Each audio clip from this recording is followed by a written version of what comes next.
The dramatic shift in U.S. policy towards Russia is not the result of a sudden change of heart or a calculated strategic consensus.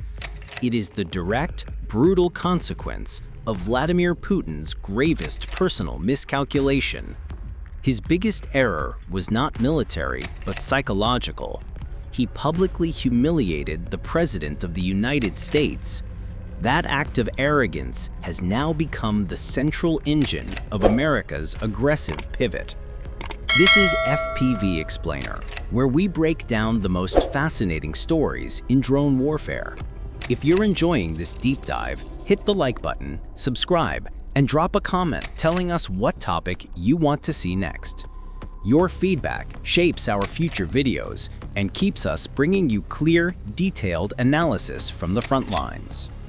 The Kremlin operated for months under the profound delusion that the President of the United States was a willing political pawn. Putin believed that the president's pre-election rhetoric, which was deeply isolationist and highly critical of NATO, was a reliable guarantee of future political action. The assumption was simple. The US would abandon Ukraine, dismantle its alliances, and hand Moscow a geopolitical victory without a fight. The Russian leader assumed he was dealing with a predictable transactional partner who would respect power and self-interest. But Putin failed to understand the one metric that governs the American president's entire political existence: ego and public perception. The humiliation was deliberate and sustained. Following their meeting, the Russian leadership engaged in a series of calculated diplomatic actions that were designed to mock the president's efforts at mediation. They publicly dismissed his offers of negotiation, openly cast doubt on the legitimacy of his proposed summits, and ensured that the media portrayed the president as a naive figure who had been thoroughly manipulated. The Russian leader, confident in his power, believed he could publicly treat the American president as an irrelevant amateur without consequence. This public affront, this political disrespect, was the catalyst.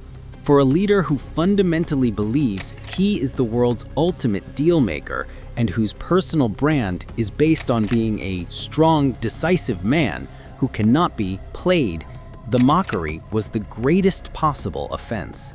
His political survival depends on appearing dominant, and Putin had systematically, publicly made him look weak. The consequence was an immediate and violent pivot of US policy, a turn driven not by the cold logic of the Pentagon, but by the burning need for personal vindication.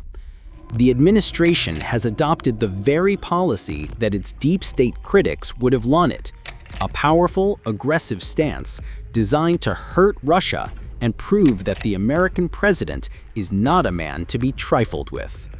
This political shift has armed the West with a new aggressive doctrine. The psychological motive is now clear. The only way to save face, to regain political equilibrium, and to send an unambiguous message to the Kremlin is to unleash the full force of American capacity against Russia's vulnerabilities. The immediate green light for deep strikes and the open discussion of advanced weaponry are not just military decisions. They are political statements born from the president's wounded pride. Putin's arrogance created a personal enemy, and that enemy now controls the geopolitical arsenal of the free world. The final verdict on this miscalculation is that the Russian leader's hubris has guaranteed the very outcome he feared most. By making a personal enemy of the American president, he has galvanized a political force into accelerating the collapse of the Russian war effort. The war is now a battle of egos, and the man who thought he was outplaying a rival has instead put his own neck in the noose. We've established the political pivot driven by the American president's ego, but the true justification for this aggressive new policy is the stark reality confirmed by military intelligence. The Russian army is a paper tiger, and its economy is fundamentally broken. This is the end of illusions, a moment where military and financial facts have aligned to demand a decisive response. The core of this new assessment is the devastating, verifiable performance of the Russian military. The president's assertion that Russia's so-called great military machine should have won the war in a week, not 3.5 years, is a brutal yet accurate indictment of strategic failure. Military intelligence confirms that Russia has failed to achieve a single one of its maximalist political objectives. It has not captured Kyiv, secured the entire Donbass, or replaced the government. Instead, its forces are stuck in a catastrophic positional stalemate, trading human lives for territorial gains that are measured in meters, not miles. This strategic futility confirms the assessment of top military figures, who argue that the cost paid for the ground gained is so disproportionate that the entire campaign is a self-exhausting military suicide. This military failure is compounded by an ongoing economic collapse that is crippling the Russian state's ability to sustain the war effort. The president's assertion that the Russian economy is in the shithole is a rough but accurate reflection of the financial data. The economy is operating under extreme pressure, exacerbated by two critical factors. First, the uncontrolled financial drain of the war budget, which is consuming resources faster than the state can acquire them. This budget deficit forces the government to resort to self-destructive economic measures, like hiking taxes on businesses to plug a financial hole that is unmanageable. Second, the relentless campaign of kinetic sanctions, the successful Ukrainian strikes on refineries, which have caused a nationwide fuel crisis. This is a visible daily humiliation that not only impacts civilian morale, but actively starves the military's logistical tail, crippling the light transport and drone operations that rely on gasoline. The most profound vulnerability is the irreversible depletion of Russia's military capital.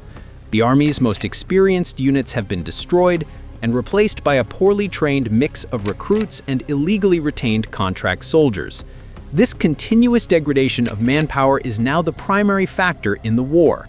This institutional rot is so deep that the military's internal voices, the Z-bloggers, are the most reliable witnesses to this collapse, openly discussing the chronic fatigue, mass casualties, and inability to achieve breakthroughs. They themselves confirm that the army is on the verge of a systemic breakdown. The president's political shift, therefore, is rooted in the simple fact that the Russian war effort is no longer credible.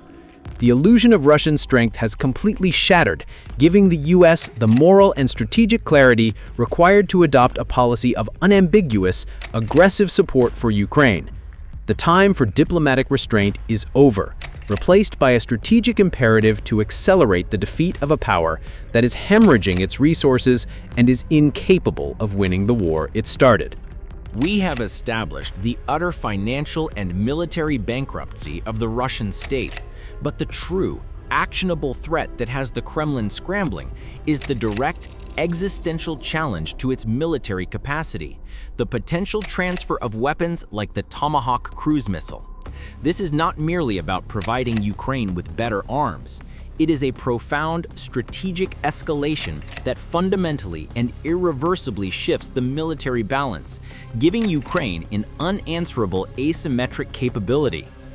The reports confirming that the transfer of these long-range missiles is now under active consideration are the most significant military development of the current administration's tenure. The Tomahawk, with its range exceeding 2,500 kilometers, or 1,550 miles, fundamentally neutralizes the concept of a safe rear area for Russia. The vast expanse of Russian geography, which the Kremlin relied upon as a protective shield, is instantly rendered obsolete. Every major Russian military, industrial, and energy center in European Russia, from the Ukrainian border to the Urals, is placed under direct and immediate threat. This is a weapon that can execute the kinetic sanction strategy with devastating certainty.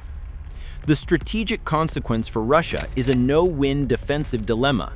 The Kremlin must now allocate its already strained air defense assets to protect civilian infrastructure across thousands of square miles of its heartland.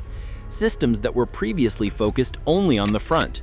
This defensive dispersion forces a catastrophic choice: defend the front, leave the industrial heartland and energy grid, the LPTs, exposed to high-precision strikes, guaranteeing systemic economic collapse and a failure to sustain the military effort. Defend the rear, pull critical S-400 and Buk units from the front lines, leaving the active invasion force vulnerable to annihilation by Ukraine's artillery and air assets. This dilemma is a massive, system-wide drain on resources. The military's own intelligence knows that its existing air defense network is inadequate against low-flying, sophisticated targets. The addition of a cruise missile like the Tomahawk to Ukraine's arsenal forces the Russian command to commit resources that it literally does not have. This is why the promise is so potent. The threat itself is almost as effective as the actual delivery, compelling the Kremlin to recalculate the cost of aggression. This threat is being cemented by massive, long-term industrial commitments that demonstrate the U.S. is serious about building Ukraine's permanent offensive power. The proposed $90 billion arms procurement deal and the agreement to establish joint drone and defense manufacturing are proof of a profound, long-term commitment. The West is no longer simply providing stopgap supplies. It is permanently investing in Ukraine's military-industrial self-sufficiency. This guarantees that the threat to Russia's vital infrastructure will not be a temporary problem. It will be a permanent strategic reality that Moscow cannot outlast. The ultimate aim of this strategic escalation is to force Russia into an impossible choice. With the threat of the Tomahawk looming, the Kremlin must now weigh the political and economic fallout of continuing its terror campaign against the certainty of a devastating, unanswerable retaliatory strike on a major industrial center. This is the new, brutal logic of deterrence, replacing the old, failed logic of restraint. The Tomahawk threat is the final proof that the war will end only when Russia agrees to terms that are acceptable to Ukraine. We have established the military threat posed by advanced weaponry. Now, we must turn to the second, equally devastating front of this war, the financial chokehold that is being tightened around Russia's economy, proving that the nation's financial sovereignty is crumbling under coordinated external pressure. This crisis is the direct result of the American president's shift in policy, which has weaponized global trade to target the lifeblood of the Russian war machine. The key vulnerability is Russia's reliance on its oil exports, which are the singular source of funding for its immense military expenditures. With the European market irrevocably closed, Russia became desperately reliant on the buyers in the East, primarily India and China.